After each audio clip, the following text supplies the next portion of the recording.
Now this video is going to be a lot different than you think, because yes, I went 2 years without technology, or I tried to. And what I learned, and what I'm about to explain, is that this is much more complex than you think. So let me start off by explaining why I decided to do this in the first place.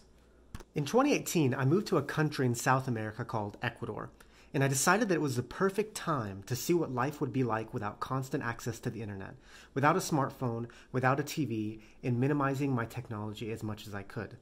Now, it's impossible to go completely without technology, but I minimized it as much as I could, and this was my plan. No internet at home for 2 years, no smartphone for 2 years, no TV for 2 years, and no technology outside a laptop and a Nokia phone. Now, when you do something like this, you see every single moving piece of it. You see all the pros and you see all the cons. So in this video, I'm going to explain what happened when I tried to live 2 years without technology. And I'm going to explain the events as they unfolded, month after month, year after year. Okay? So let's start off with month number 1.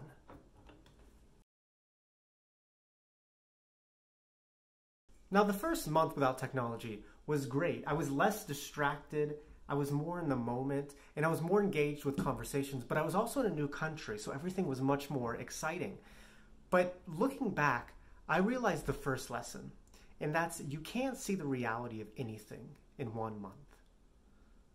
Now, I lived in Ecuador for a period of 2 years, and I wouldn't say I could understand the culture until I was there for about 15 months. It took me 15 months until I started to scratch the surface with the culture. So 1 month into technology, I wasn't seeing the reality of anything. I was seeing life with rose-colored glasses. I only saw the benefits of living without technology, because then month 2 came.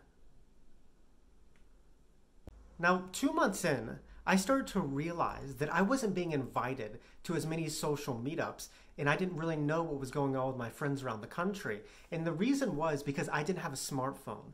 Everyone communicated on apps like WhatsApp and formed plans, and because I didn't have a smartphone, I wasn't in the loop on this. And I learned that when you make a decision to go without a smartphone, you can't expect people to change for you. And that led me to the second lesson, and that's you have to conform a bit, or you're going to miss out. Now, the reason that I wanted to go without a smartphone and technology was to be more involved and be more present with people. But the reality was the opposite. I wasn't getting invited to as many social gatherings. So I had to conform a little bit. And I got a smartphone and I used it to download apps like WhatsApp so I can communicate with friends, but I didn't use it as my main phone. I just kept it at home and used my little Nokia phone around the city. The next lesson happened 5 months in. Now, I was a teacher, and I needed to plan lessons after work, but I didn't have internet at home, and the only place I could use internet was at school an hour a day. And this created a lot of problems. Lesson planning became extremely complicated, and it was a very long task. And that led me to the third lesson, and that's you get things done quicker with the internet. The reason that I wanted to live without internet was to be more productive, but the reality was the opposite. I was having more trouble and spending more time trying to complete tasks. So what I did is I decided to stop limiting myself to the internet, and I started to go to internet cafes to use the internet, and I was able to get my work done in a third of the time without internet. And I learned that the internet is an incredible tool to save you time and be more productive. And the next lesson happened in the 9th month. So I lived with host families the first 9 months of living in Ecuador, and then I decided to move out. Here's a picture of my house. And I decided that I still didn't want to have internet at my house. So what I did is instead of getting internet at my house, which would cost $30 a month, I decided that I would just go to the mall almost every day or every few days to use the internet and buy a coffee for $1, which would be about the same price. And that led me to the fourth lesson. And it's that it's impossible to live without the internet.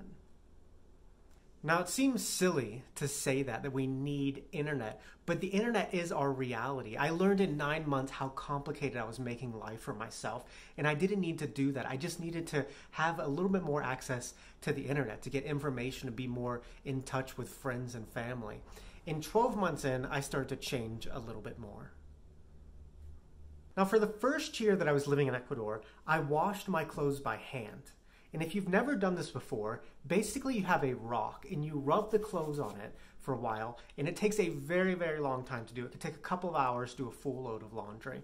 And after a year of doing this, I finally said to myself, what's the point of doing this? There's a machine that costs $5 that I can pay for to do my laundry, and I'll save so much time. For the first year, I had this little Nokia phone that I was using around the city, and it would cause me a lot of problems. I would have trouble communicating with friends, and I would have trouble getting around because there was no Google Maps, so I didn't have any WhatsApp. And then I learned the fifth lesson, and that's there's no point of putting yourself through unnecessary stress. Now, this might sound so obvious, but there's a reason someone invented the washing machine, and there's a reason that someone invented a smartphone, and that's to make life easier. And if there's a tool out there that can make your life easier, you should use it. You don't need to deprive yourself of something to make your life more difficult. So a year into this, I decided to get a smartphone and make life a little bit easier for me. And my life started to change a little bit once I did this. Once I got a smartphone that I was able to use around the city, life became a bit easier because I was able to communicate and meet up with friends a lot quicker. And I was able to navigate the city and get around a lot better using apps like Google Maps. Life was just generally easier. And I learned the sixth lesson, and that social media makes more moments possible. I did this experiment on myself because I thought that removing technology and removing social media would make me more social, would make me more in the present. But the reality was that it did the opposite. It made it hard to connect with people. And when I added a smartphone back into my life, I was able to create more experiences with people and meet up with people a lot quicker. But I still didn't have internet at my house. For the entire 2-year period of living in Ecuador, I never had internet at my house. And I lived in Quito, which is one of the biggest cities in the country. So I had a lot of visitors at my house. And whenever somebody came to my house, they knew I didn't have Wi-Fi. So they knew that they couldn't get any work done or just get distracted. And this led to better conversations at my house. And that leads me to my seventh lesson. And that's no internet makes people more social. I think technology does a great job of connecting people, but once it does its job and connects you with someone, you need to put it away and focus on that person. I am so happy that I lived without internet for 2 years because I was able to have amazing conversations when somebody came to my house without any distractions. Now, as I said, it took me 15 months until I could understand Ecuadorian culture. As I mentioned before, I was a teacher, and about 15 months in, I really started to get to know some of my students, and I noticed that some had extremely advanced levels in English and were extremely good in other subjects. And when I asked them where they learned all this, they told me YouTube and the internet. And the eighth lesson from this was the internet has revolutionized humanity. Ecuador is a country that doesn't have resources like public libraries, and books are really too expensive to be able to afford. So for my students, having the internet was this wealth of information that allowed them to learn and excel in their subjects. I think in the West, we're so privileged that we often forget what the internet is, and it's a tool to learn. For my students, it was an extremely beneficial thing to help them learn. In Ecuador, there's a lot of petty crimes. I got robbed a few times. I'll explain that in a future video. But you can't just walk around holding out your phone or having your headphones in Ecuador. And after you do that for over a year, you start to notice that people smile at you and people will spontaneously talk to you more in a day. And that leads me to my ninth lesson. And that's not having your phone out or your headphones in makes you more human. It's amazing the difference when you take a walk without headphones in and without holding a smartphone. People are generally wanting to talk to you, and they're much nicer, and they're going to look at you more as a human. And even when this is a bad thing, at least you still have something to talk about at the end of the day. Now, the story ends 24 months, 2 years after I decided to start this experiment. Now, I am very happy that I did this 2-year experiment on myself because I got to see the reality of what it means to live life in the 21st century without technology. And the big lesson, and the 10th lesson, is technology is our reality.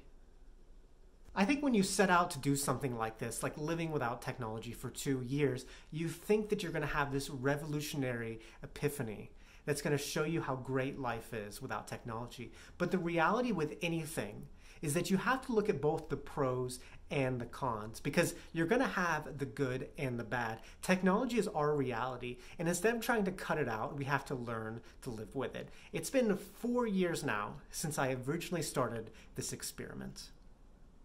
I left Ecuador 2 years ago, and I started that experiment 4 years ago. Now I have Wi-Fi at my house. I watch Netflix, and I've started a YouTube channel. There are a lot of pros with technology, and there are a lot of cons. I mean, without technology, I wouldn't be able to talk to you right now. And that leads me to my final lesson, and that's you don't go without, you learn to have self-control. Algorithms can be manipulative. Social media can be harmful to humanity, but there's no going back with technology. We have to learn how to live with it, and we have to learn how to set boundaries and have self-control. And that's what life is like without technology for 2 years. Thank you so much for watching. If you enjoyed this video, you know what to do. As they say in Ecuador, muchas gracias, and as they say in Venezuela, nos vemos, chico.